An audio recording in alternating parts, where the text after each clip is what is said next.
The Indian Ocean was the world. Here's the misunderstanding we have to clear up immediately. Most people picture the ancient world as fragmented. Africa over here, Asia over there, Europe somewhere else. All of them isolated, waiting for someone to connect them. That picture is wrong. Not malicious, just wrong. Before Europe ever dominated global trade, the Indian Ocean was already doing the job. From at least the 1st century CE, this ocean wasn't empty water between continents. It was a working system, predictable, seasonal, profitable. Sailors didn't guess their way across it. They rode the monsoon winds, which blew east for half the year and west for the other half. That rhythm created a clockwork trade cycle connecting East Africa, Arabia, India, and Southeast Asia long before Atlantic routes mattered. African coastal cities like Kilwa, Mombasa, and Sofala weren't villages clinging to the edge of the world. They were commercial hubs. They minted coins. They regulated ports. They financed voyages. Archaeology shows Chinese porcelain, Persian glass, and Indian textiles sitting in African soil dated between the 9th and 14th centuries. That doesn't happen by accident. And this is the part that matters. Trade at this scale doesn't move without people you trust. You don't hand cargo, weapons, or ships to strangers. You rely on sailors who know the routes, guards who can be trusted with violence, and administrators who can manage money across cultures. That's why Africans didn't just appear in Asia as passengers. They appeared as operators. Greek, Roman, Arab, and later Islamic sources all describe East Africa as a launch point into the wider ocean world. The Periplus of the Erythraean Sea, written in the 1st century CE, lists African ports as active participants in long-distance trade, not endpoints. Goods moved east. So did expertise. This matters because it destroys the first myth. Africans didn't need Europe to access Asia. They didn't wait to be discovered. They were already inside the system. Once you understand that the ocean itself was the highway, not a barrier, the next pieces stop sounding surprising. Africans in China make sense. Africans in India make sense. Africans in Southeast Asia stop being anomalies. They become expected outcomes of a world that was already connected. And now that the system is clear, the next step is unavoidable. If Africans were already operating inside Asia's most important networks, where exactly do we first see them show up? That's where we go next. Now that the system is clear, we need to fix the language. Africans didn't reach Asia the way explorers stumble onto new land. They operated inside Asia the way professionals operate inside a market. Because once the trade system matures, geography stops being the story. Function becomes the story. By the 7th to 10th centuries, the Indian Ocean economy had rules. Ports ran on contracts, ships ran on schedules, security mattered, reputation mattered more, and the people who thrived weren't defined by where they came from, but by what they could reliably do. That's why Africans show up where failure wasn't an option. African sailors were valued for endurance and navigation on long monsoon crossings. Arab historian al-Mas'udi, writing in the 10th century, put it plainly.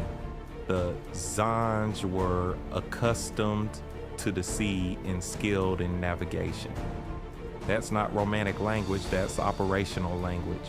African guards were employed in ports and courts because they were trusted with force in multi-ethnic cities where loyalty mattered more than local faction.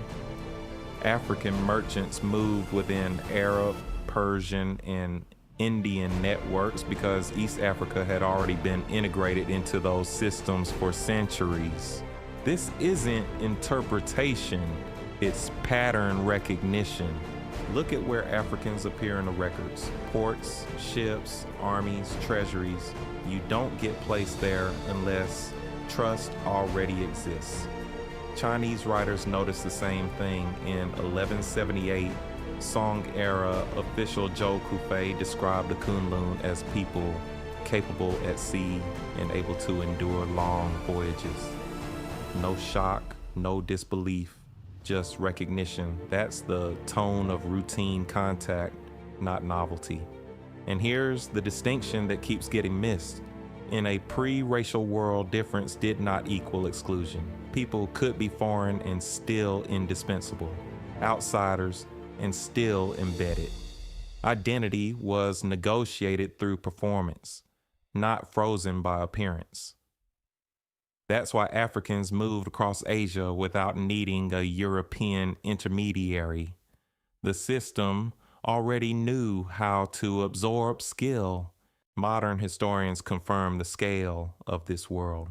As Janet Abu-Luhad noted in Before European Hegemony, long before European expansion, a complex system already linked Africa, the Middle East, South Asia, and East Asia. Africans weren't waiting at the edge of it. They were inside it. By the 9th century, East African ports were integrated into commercial networks reaching as far as southern China, according to Arab geographies and Chinese port records. Goods moved east. Expertise moved with them. Once you accept that, the next question sharpens. If Africans were functioning inside Asian systems as trusted operators, the earliest records shouldn't describe confusion or surprise. They should describe routine contact, and that's exactly what we see first. In China, if Africans were operating across the Indian Ocean, the first written proof should come from a place that kept records carefully. It does. China. Long before Europe entered East Asia, Chinese officials were already documenting Africans as part of the maritime world. Not as rumors, not as myths, as people who arrived by ship, did business, and worked in ports. During the Tang Dynasty, 618 to 907 CE, China's southern ports, especially Guangzhou, were global hubs. Arab, Persian, Indian, and Southeast Asian merchants passed through regularly. Africans were part of that flow. Chinese texts don't describe panic or disbelief. They describe familiarity. In 1178, Song Dynasty official Zhou Kufei wrote in Lingua Dida that the Kunlun were dark-skinned people from the southern seas who were capable at sea and able to endure long voyages. That line matters because it tells you why they were there. They weren't spectacles. They were maritime professionals. Another Chinese trade text, Jufan Ji 1225, written by Zhao Rugua, cataloged foreign peoples who traded with China. Africans appear alongside Arabs, Persians, and Indians. Not separated, not exoticized, listed, classified, accounted for. That's evidence of routine contact. Chinese writers were meticulous observers. When something was unusual, they said so. When something was normal, they moved on. Africans in southern ports fell into the second category. Here's what that implies. Africans weren't drifting into China accidentally. They were arriving through established trade circuits using the same ships, winds, and schedules as everyone else. The Indian Ocean didn't end at India. It fed directly into the South China Sea. and Africans were already trained for that system. This also explains why Africans show up in Chinese records tied to labor, security, and ship work, roles that require trust and endurance. Port cities don't experiment with who they rely on. They repeat what works. What you don't see in these records is just as important. No racial hierarchy, no language of inferiority, no assumption that Africans didn't belong. That only appears later. At this point in history, Africans were simply another group moving through a global system that China already understood. The ocean connected them, the paperwork acknowledged them, which raises the next question. If China recorded Africans this matter-of-factly and India allowed Africans to rise even higher, how far could African authority actually go in Asia? The answer forces us into India, where Africans didn't just work systems, they ran them. China shows us routine contact. India shows us something stronger. In India, Africans didn't remain on the edges of power. They moved into its center. By the 8th century, Africans were arriving on India's western coast through Indian Ocean trade routes that linked East Africa, Arabia, and South Asia. Over time, many entered military service. This wasn't accidental. Indian courts valued discipline, loyalty, and effectiveness, especially in a politically fragmented landscape where trust mattered more than ancestry. Africans in India became known as Habshis or Siddhis. These labels marked origin, not limitation. Rank still had to be earned. By the 14th and 15th centuries, African commanders were leading troops, guarding fortresses, and administering territory across the Deccan. Persian court chronicles name them individually, describe their strategies, and assess their performance the same way they did any other officer. Then comes the figure history tries to downplay, Malik Ambar. Born in Ethiopia in 1548, Malik Ambar was brought to India through the Indian Ocean world, sold into servitude, and rose through military ranks by skill alone. By the early 1600s, he became the de facto ruler and regent of the Ahmadnagar Sultanate. Not a symbolic leader, though. The man running the state. Persian historian Muhammad Qasim Farishta, writing in the early 17th century, described Malik Ambar as a leader of remarkable intelligence and administrative ability. Mughal sources, Kopri, his enemies, complained openly about his effectiveness. That alone tells you something. Malik Ambar reorganized land taxation to protect farmers, built a mobile guerrilla army that repeatedly defeated Mughal forces, and founded the city of Khatki, later known as Aurangabad. He controlled revenue, territory, and military strategy in one of the most contested regions of South Asia. This wasn't tolerance, it was authority. And Malik Ambar wasn't alone. African commanders served across Gujarat, Bijapur, and Hyderabad. They commanded fleets, they managed forts, they negotiated alliances. Their African origin was noted, but it did not cap their power. That's the crucial point. In pre-colonial India, race did not predetermine ceiling. Function did. If you could protect land, raise revenue, and command loyalty, you belonged at the top. That reality collapses the idea that African authority abroad was impossible before Europe arrived. It wasn't just possible, it was documented, normalized, and defended. So when later histories frame African rulers in India as rare exceptions, they're not correcting the record, they're shrinking it. And once you see Africans governing in India, the next question becomes unavoidable. If Africans could rise this far inland, command armies, and shape states, how widespread was their presence across the rest of Asia? That takes us east again, into Southeast Asia's port cities, where Africans held the system together at its most fragile points. If China shows routine contact and India shows authority, Southeast Asia shows necessity. This region sat at the narrowest choke points of global trade.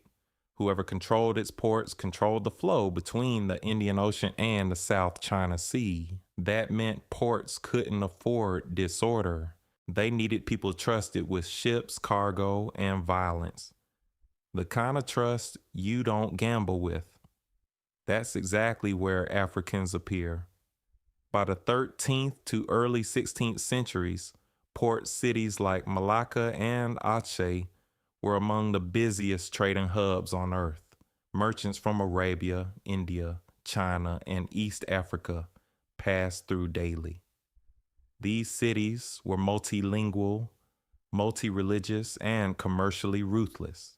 Reputation mattered more than origin. African Muslims entered these spaces through long-standing Arab-African trade networks. They weren't imported as curiosities. They were employed as guards, sailors, and military specialists, roles that only function when trust already exists. Ports that handled thousands of ships a year didn't experiment with security. Failure meant collapse. European sources confirm this unintentionally. Portuguese writer Tomé Pires, describing Malacca around 1513 in Suma Oriental, listed the peoples of the city and included black men from the lands of the Moors alongside Arabs, Gujaratis, Persians, and Chinese. No explanation, no justification, just inclusion. And remember, Pires wasn't writing folklore. He was writing a trade intelligence report for Portugal. That matters. When a writer doesn't pause to explain presence, it means presence was normal. Islamic and Ottoman-linked records reinforce the same pattern. During the 16th century, the Aceh Sultanate received military assistance tied to Ottoman networks, and Arab chronicles describe African soldiers and gunners operating alongside Muslim forces against Portuguese expansion. These weren't enslaved laborers dragged into war. They were combatants and advisors trusted in moments of crisis. Modern scholarship connects the dots. Historian Anthony Reed in Southeast Asia in the Age of Commerce notes that port cities routinely employed foreigners, including Africans, assorted security roles because loyalty mattered more than local politics. That's not romance. That's how ports survive. Look at the pattern again. Africans appear in Southeast Asia, where failure would collapse the system, port security, maritime labor, military defense. That's not marginal placement. That's structural placement. And notice what you still don't see in any of these sources. No racial panic, no exclusion laws, no language of inferiority. That comes later, when European control tightens and race becomes policy. At this stage, Africans in Southeast Asia was simply part of how the Indian Ocean world functioned. The system recognized competence and absorbed it, which brings us to the question people always ask, and we answer it once, cleanly. If Africans were this present across Asia, why don't we see large African descendant populations today? That's not a challenge. It's a clue. And the answer takes us into assimilation, not disappearance. This is the question that always comes up, and it deserves a straight answer. If Africans were present across China, India, and Southeast Asia for centuries, why don't we see them clearly today? The answer isn't mystery, it's assimilation. Before race became a rigid category, identity in Asia was negotiated through religion, language, profession, and family, not skin color. Africans who settled didn't live apart. They married locally. They converted or already shared Islam. They raised children inside Asian societies, not outside them. This wasn't unique to Africans. It was how the Indian Ocean world worked. Arab, Persian, Indian, and Southeast Asian merchants all intermarried across regions. Over generations, lineages blended. Names changed. Features softened. What remained wasn't separation, it was absorption. The records reflect this. In India, African descended city communities still exist today in Gujarat, Karnataka, and Hyderabad. Genetic studies published in the early 2000s confirm African ancestry dating back over 700 years, aligned with historical migration timelines. The people remained. The visible markers changed. In Southeast Asia, the same pattern appears, but with fewer surviving labels. That's because Africans weren't segregated into separate castes or quarters. Without enforced boundaries, identity dissolved into the larger population within a few generations. Chinese sources hint at this too. After the Song dynasty, references to Kunlun decline, not because Africans stopped arriving, but because the term lost relevance as foreign populations integrated into port cities and families. Here's the key point the data supports. Segregation preserves difference. Integration dissolves it. Modern racial thinking assumes separation is normal. In the pre-colonial world, it wasn't. Once Africans integrated into Asian societies, they stopped being recorded as a distinct category because no one needed the category. That's why genetic presence often outlasts written acknowledgement. Biology doesn't lie, paper does. This also explains why later historians mistake silence for absence. They're looking for boundaries that didn't exist yet, but that silence doesn't last forever. Because once European powers arrived, integration stopped being allowed. Identity hardened. Categories froze. And what had once been fluid had to be rewritten. That's where the story turns. Assimilation explains the past. Erasure explains the future. And that shift begins when Europe enters the system, not as a participant, but as an administrator. That's the break we confront next. Up to this point, the system was flexible. Movement created mixing. Mixing dissolved difference. Identity stayed negotiable. That ends when Europe arrives, not as another trader, but as a rule maker. The shift doesn't happen overnight. It unfolds between the 16th and 19th centuries, and it's visible in policy, paperwork, and language. Europeans didn't just enter the Indian Ocean world. They re-engineered it. Here's the evidence. European empires governed differently. They didn't rely on reputation and role. They relied on classification. To control large populations efficiently, they needed fixed categories that didn't move. Race provided that fix. By the 18th century, European companies like the Dutch VOC and the British East India Company weren't just trading. They were governing ports, issuing passes, licensing ships, and deciding who could operate independently. Access stopped being earned. It started being granted. That's the break. In India, this shift becomes undeniable with the introduction of systematic censuses. The British census of 1871 forced millions into rigid racial and occupational categories for the first time. British Administrator Herbert Risley argued openly that Indian society needed to be scientifically classified to be governed. That word matters. Scientific, permanent, hierarchical. Historian Bernard Cohn later explained that colonial classifications were designed to make society administratively legible, not to reflect how people lived, but to make them manageable. Once identity became legible on paper, it stopped being negotiable in life. Africans felt this immediately. In pre-colonial records, Africans appear by name and rank. In colonial records, they increasingly appear as undifferentiated categories: blacks, company servants, foreign labor. Naming disappears, status collapses. The same pattern appears in Southeast Asia. Dutch records from the 18th century grow more detailed overall, yet African individuals appear less frequently by name. Europeans are identified individually. Africans are grouped. That's not absence.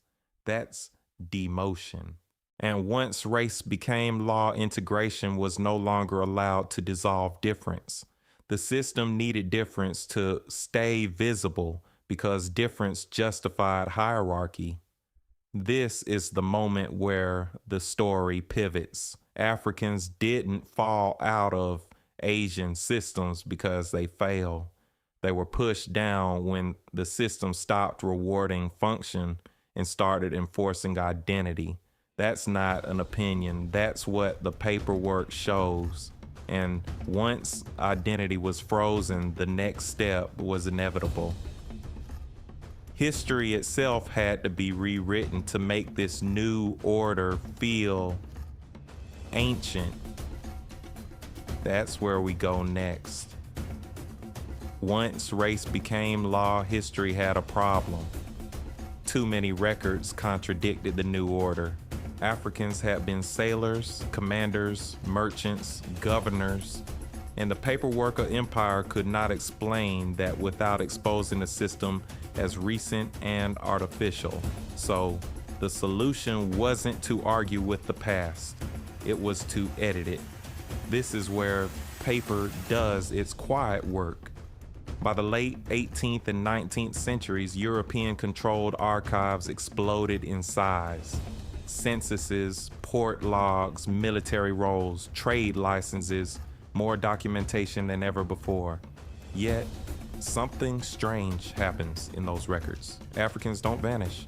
They stop being named. Earlier sources identify Africans by origin, rank, and function. Colonial records flatten them into categories. Black labor, company servant, native auxiliary. Identity becomes generic. Authority disappears with the name.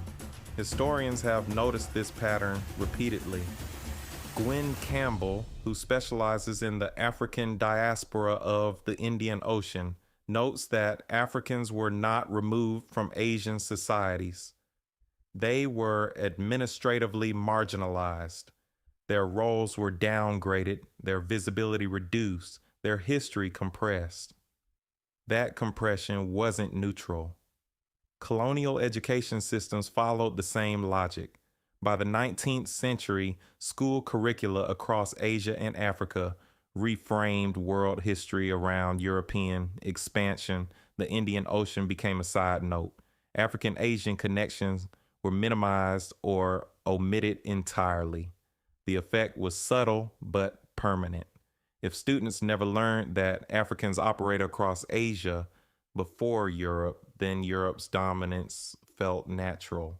If Africa was always shown as isolated, then intervention felt justified.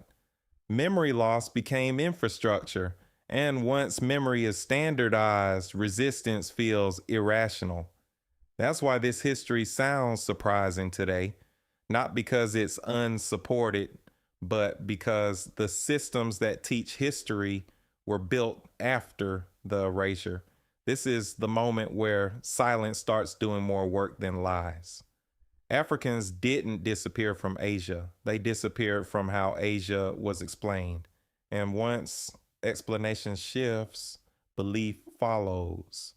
Which brings us to the final act of this video. Not to repeat what happened, but to ask what the full record actually forces us to conclude. Because once you put the names back, the old story can't survive. When you put the names back into the record, a clear pattern emerges, and it's not subtle. Across China, India, and Southeast Asia, Africans appear earliest and most consistently in places that require trust, skill, and responsibility. They appear in ports before inland cities. They appear in security roles before ceremonial ones. They appear in revenue and logistics before they appear in folklore. That distribution matters. Historians call this a functional footprint. People show up where systems depend on them. When that footprint repeats across regions and centuries, it stops being anecdotal and becomes structural. Look at the timelines. Chinese sources record African maritime workers from the Tang and Song periods, 7th to 13th centuries.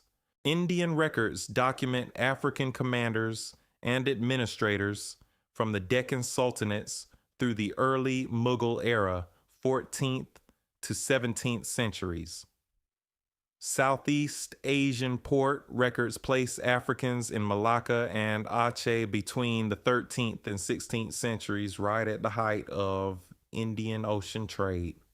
3 regions, 3 different cultures, same roles. That consistency is the evidence. Modern scholarship reinforces it. Historian Gwen Campbell describes the African diaspora of the Indian Ocean as long-standing, multi-generational, and integrated into the political and economic life of Asia. That assessment isn't based on a single archive. It's based on decades of cross-regional comparison. And here's what the full record doesn't show. It doesn't show Africans confined to one niche. It doesn't show uniform enslavement. It doesn't show isolation. Instead, it shows mobility until classification and downgrading after it. Once European powers impose racial governance, African roles narrow across every region at roughly the same time. That synchronized decline is impossible to explain as coincidence or cultural failure. It aligns too cleanly with administrative change. That's the core conclusion the evidence forces. Africans were globally mobile and locally embedded until systems changed. When systems changed, outcomes changed with them. This isn't about rewriting history. It's about reading it in sequence instead of fragments. And once you read it that way, the final question of this video becomes unavoidable. If Africa was already global before Europe dominated the world, what does that say about the story we've been told since? That's where we close, not with speculation, but with synthesis. Here's the conclusion the evidence leads to, whether we're comfortable with it or not. Africa was not waiting to be connected. Africa was already global. Long before European empires dominated maps, Africans were moving across oceans, operating inside Asian systems, and shaping outcomes far from the continent. They sailed predictable trade winds. They guarded ports that couldn't afford mistakes. They governed territory where performance mattered more than origin. That's not pride talking. That's chronology. The Indian Ocean world proves that globalization didn't begin with Europe. It was interrupted by Europe, reorganized under new rules, and then rewritten to look like it had always been that way. Once race became law, African mobility was constrained. Once mobility was constrained, memory followed. And once memory faded, the story hardened into something simpler, flatter, and easier to manage, but the records never disappeared. They were just scattered across languages, regions, and disciplines, waiting to be read together. When you do that, the familiar narrative breaks. Africa stops being peripheral. Asia stops being sealed. Europe stops being the origin. What replaces it isn't a fantasy. It's a more complex world, one where Africans were participants, not footnotes, in the making of global systems. That's why this history matters, not because it flatters Africa, but because it corrects the frame. And once the frame shifts, the next question isn't about the past anymore. It's about why this story had to be buried in the first place, and who benefits from keeping it buried today. That's not a footnote. That's part 2